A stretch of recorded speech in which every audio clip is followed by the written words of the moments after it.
Foreign जाके पढ़ना चाहते हो लेकिन बहुत सारे रिफ्यूज़ल के बाद अब निराश होकर बैठ गए हो, तो ये पॉडकास्ट स्पेशली आपके लिए है। बिना स्किप किए पूरी वीडियो देखिएगा, आपके सारे डाउट क्लियर हो जाएंगे क्योंकि हमारे साथ जुड़ चुके हैं अमित मग्गू जी। नमस्ते सर। नमस्कार मैम, मैं अमित मग्गू A&I इमिग्रेशन से। मैं लास्ट 10 सालों से इस इंडस्ट्री में हूँ। मैं स्टडी वीज़ा एक्सपर्ट हूँ, PR एक्सपर्ट हूँ और रिफ्यूज़ल एक्सपर्ट हूँ। सर मेरा सबसे पहला क्वेश्चन आपसे ये है कि बेस्ट जो वीज़ा है, स्टूडेंट वीज़ा, वो कौन सा है जिसके लिए बच्चों को अप्लाई करना चाहिए? मैम आजकल जो फील्ड बूम कर रही है वो 4 ऐसी फील्ड हैं। अगर बच्चा साइंस, टेक्नोलॉजी, इंजीनियरिंग और मैथ इस फील्ड में से है और इस फील्ड्स के आगे कोर्स लेता है तो उसके लिए बहुत बेटर अपॉर्चुनिटीज़ है किसी भी इंटरनेशनल स्टडी के लिए। Okay sir. तो सर जैसे मेरी बैचलर्स हो चुकी है और मुझे मास्टर्स के लिए अप्लाई करना हो तो उसके लिए क्या बेस्ट ऑप्शंस होंगे मेरे लिए? अगर बच्चा मास्टर करने के लिए जा रहा है तो उसके लिए आज के लिए यूरोप, फ्रांस, जैसे यूरोप में फ्रांस है, ठीक है, मास्टर के लिए बहुत अच्छा है। UK है, USA है, मास्टर के लिए बहुत अपॉर्चुनिटीज़ हैं उसके लिए वहाँ पे। सर बेस्ट कौन सा रहेगा इन सब में से? आई थिंक फ्रांस में अगर आप मास्टर करना चाह रहे हो तो बहुत बेटर है। हमारे पास 200 यूनिवर्सिटीज़ हैं पूरे यूरोप में, जिसमें फिनलैंड भी आता है, ठीक है, लग्जमबर्ग भी आता है, दुनिया का सबसे सुंदर देश स्विट्ज़रलैंड भी आता है, ठीक है। तो आप वहाँ पे कहीं भी जा सकते हो। यूरोप में बहुत अच्छी अपॉर्चुनिटीज़ हैं मास्टर के लिए तो खासकर। और लाइक जैसे आप बोल रहे यूरोप हो गया, तो मतलब मैक्स टू मैक्स कितना खर्चा आ जाएगा एक स्टूडेंट को अगर उनको वहाँ पे मास्टर्स करनी हो तो? मैं अगर मास्टर में जा रहे हो आप यूरोप के लिए, मास्टर डिग्री के लिए 7,000 यूरो से लेकर 9,000 यूरो होता है, ठीक है। बाकी depend on university to universities होता है। एंड सेकंड आपकी कौन सी कंट्री चूज़ करते हो, बिकॉज यूरोप बहुत बड़ा है जिसमें 44 वैसे होती हैं, और अगर शंकन एरिया की बात करो तो 26 कंट्रीज वैसे ही आती हैं। ओके तो आपके पास सबसे ज़्यादा बच्चे किस कंट्री को लेके आते हैं, मतलब कि उनका फर्स्ट जो प्रेफरेंस होता है वो कौन सी कंट्री होती है? मैम आजकल तो कनाडा सबसे पहले बच्चों की फर्स्ट, जितने भी पंजाब और हरियाणा के बच्चे आते हैं उनकी फर्स्ट प्रेफरेंस कनाडा होती है, ठीक है। अब UK बहुत कर रहा है, उसके बाद लास्ट 2 सालों से 3 सालों से बच्चों का जो रुझान है, ठीक है, UK की तरफ हुआ पड़ा है। और USA आई थिंक, जो मेरा अपना एक्सपीरियंस कहता है कि USA बहुत अच्छा है बच्चों के लिए अगर वो स्टडी करना चाहते हैं बाहर। तो सर जैसे पहले ना बच्चों की फर्स्ट प्रेफरेंस कनाडा होती थी, सब वहीं जाना चाहते थे, हर तीसरा बच्चा बोलता था कि मुझे कनाडा शिफ्ट होना है। लेकिन अब ना पिछले कुछ सालों से बच्चों की प्रेफरेंस चेंज हो रही है, तो आपको क्या लगता है इसका रीज़न क्या हो सकता है? मैम रीज़न बहुत सारे हैं वैसे तो। अभी पोस्ट वर्क परमिट जब से बंद हुआ है बच्चों के मन में डर पैदा हो गया है कि अभी भी कनाडा जाना चाहिए कि नहीं जाना चाहिए।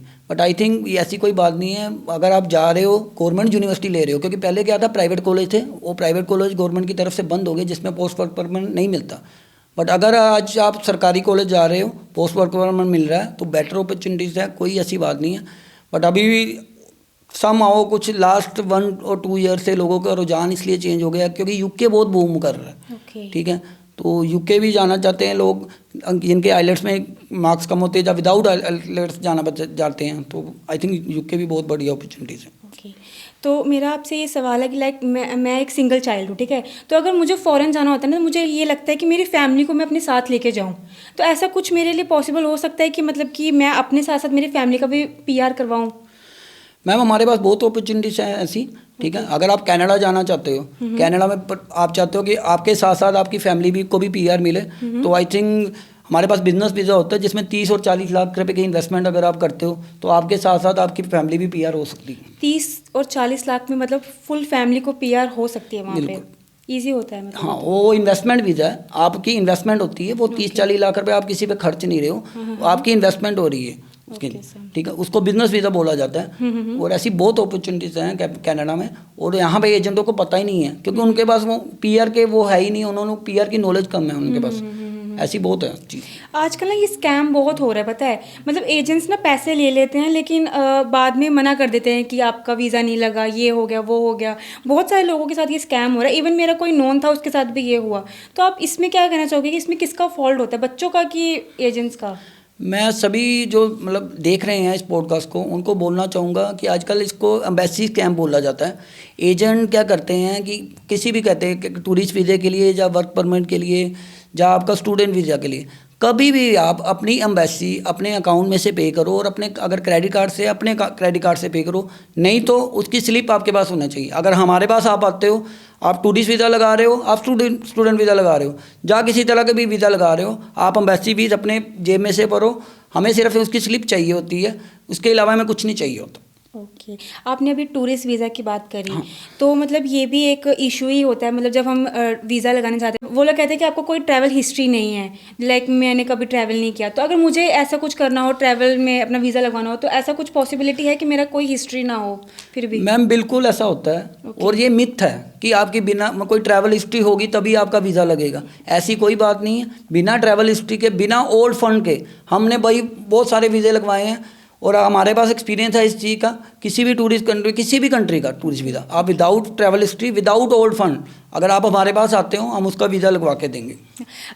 अभी कैमरे के पीछे हमारी बात हो रही थी सर से, तो सर ने बताया था कि एक बच्चा था जिसके ऑलरेडी 4 से 5 रिफ्यूज़ल आ चुके थे, तो वो बच्चा सर के पास आया और सर ने उनका जो प्रॉब्लम था वो सॉल्व किया था। सर आप प्लीज़ वो थोड़ी स्टोरी बता सकते हो कि कैसे हुआ? हाँ जी, हाँ जी मैम। मैम एक्चुअली जब मैं नया नया इंडस्ट्री में आया था अभी, ठीक है, मेरा इंडस्ट्री में अभी मैं एंटर नहीं हुआ था, बट मेरे इंडस्ट्री में आने का एक ही रीज़न है कि हमारे साथ कुछ ऐसा हुआ था, लाइक मेरी फैमिली में एक बच्चे के साथ जिसके आप लगा लो कि 96% मार्क्स थे and he is a topper in class. वो क्लास में अपनी टॉपर था, ठीक है, कॉमर्स स्टूडेंट था, आइलेट्स में बैंड बहुत अच्छे थे, बट समहाउ क्या होता है कि एजेंट को नॉलेज कम होती है। एजेंट हमारे यहाँ पे क्या करते हैं, जिसको नॉलेज कम है वो उनको पता ही नहीं होता कि बच्चे का स्ट्रीम कौन सा है, उसको कोर्स कौन सा देना चाहिए। क्योंकि एक +2 वाला बच्चा जो होता है, +2 वाले बच्चे को कुछ नहीं पता होता। अगर आज की डेट में हम +2 वाले बच्चे क्या करता है, वो 10th के वाला +2 करता है, उसने बाहर की लाइफ नहीं देखी होती and he is not a educated.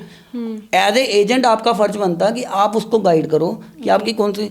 तो उससे क्या हुआ कि उसके एक बंदे ने किसी की जगह फाइल लगवाई उसने, एक रिफ्यूज़ल के बाद स्टडी वीज़ा लगवाया, फिर सेकंड टाइम रिफ्यूज़ल, फिर थर्ड टाइम रिफ्यूज़ल, और फोर्थ बार उसने क्या किया, एक 18 साल का बच्चा था।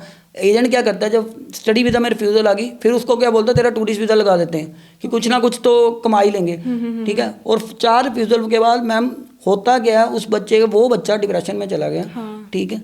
और वो बिकॉज कंपैरिजन करने लगता है, वो कहता है कि मैं क्लास में टॉपर था, मेरे 96% मार्क्स थे, और एक जिसके कम 75% मार्क्स हैं वो बाहर चला गया, उसका कनाडा का वीज़ा लग गया, मेरा क्यों नहीं लगा, ठीक है। उसमें क्या होता है, सिंपल नॉलेज, एजेंट की नॉलेज के कारण उसका कारण वो बना, और रिफ्यूज़ल उस बच्चे को झेलनी पड़ती। एक रिफ्यूज़ल के बाद बहुत मुश्किल होता है, एक नया प्रोफाइल को आप लगा रहे हो, एक रिफ्यूज़ल को लगा रहे हो, ठीक है।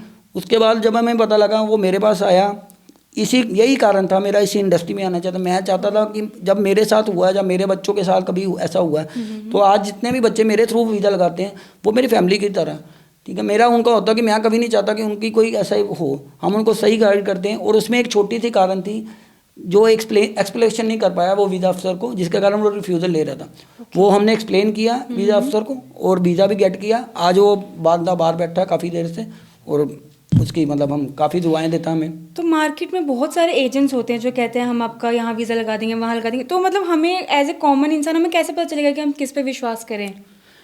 मैम ये तो मार्केट में तो बहुत तरह के एजेंट हैं, ठीक है।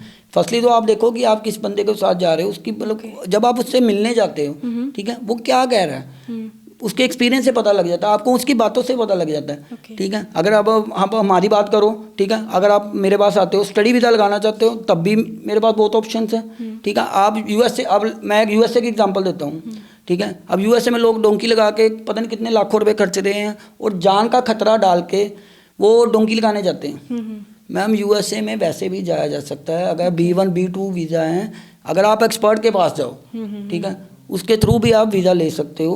हमारे पास बहुत ऐसी ऑप्शन है, ठीक है, तो उसके थ्रू भी वीज़ा ले सकते हो। सर आपने अभी डंकी की बात करी, बहुत सारे बच्चे होते हैं जो ऐसे ही बाहर चले जाते हैं, वो मर जाते हैं, आधे जेल हो जाती है, तो मतलब आप मुझे बताइए कि आपके पास आके ऐसे बच्चों को क्या फ़ायदा हो सकता है, मतलब आप ऐसा क्या करोगे कि उनको इस सब चीज़ों को फेस ना करना पड़े?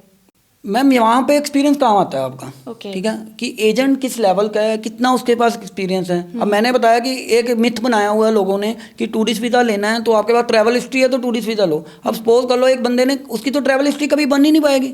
आप खुद ही सोचो कि एक नया बंदा आता है, ठीक है, वो पहली बार वीज़ा लगाना चाहता है और हर बार आपको ये बोला जाए कि ट्रैवल हिस्ट्री हो ना, वो कभी बाहर जा पाएगा ऐसे तो। इसलिए हमारे पास अगर आप आते हो, हमारे पास बहुत ऐसी ऑप्शन है, वहाँ पे हमारा एक्सपीरियंस काम आता है, वहाँ पे हमारे डॉक्यूमेंट काम आते हैं कि हम कैसे काम करेंगे, कैसे फाइल लगाने का तरीका एक वो एक्सपीरियंस के साथ आता है, वो किसी ऐसे बातों में नहीं आ सकता। यही मतलब कारण है कि हम अगर सक्सेसफुल हैं, अगर हमारे पास लोग आते हैं, क्योंकि एक तो हम उसको सही गाइड करते हैं, सेकंड प्रोफाइल पे देखा जाता है कि किस तरह का प्रोफाइल है, उसको कैसा, कहाँ, कौन सी कंट्री सजेस्ट करनी चाहिए, यही सबसे बड़ा कारण है मैम। Okay sir. सर मेरा एक लास्ट और बहुत इंपॉर्टेंट क्वेश्चन है कि अगर बच्चे ने आईलेट्स नहीं करी है तो फिर पॉसिबल है कि वो बाहर जा सकता है विदाउट आईलेट्स? बिल्कुल मैम, ये पॉसिबल है। अगर आप यूके जाना चाहते हो, यूएसए जाना चाहते हो, विदाउट आइलेट्स भी जा सकते हो। ओके।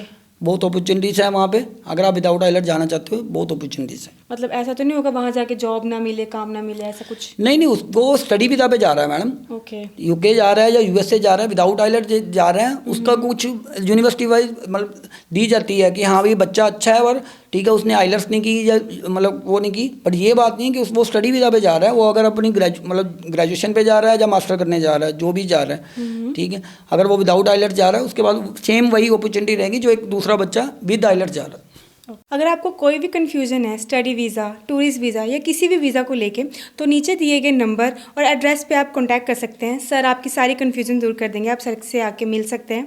थैंक यू सर, अपना टाइम निकाल के इतना हमें इन्फॉर्मेशन देने के लिए। होप हम फिर से मिलेंगे। Thank you sir. Thank you ji.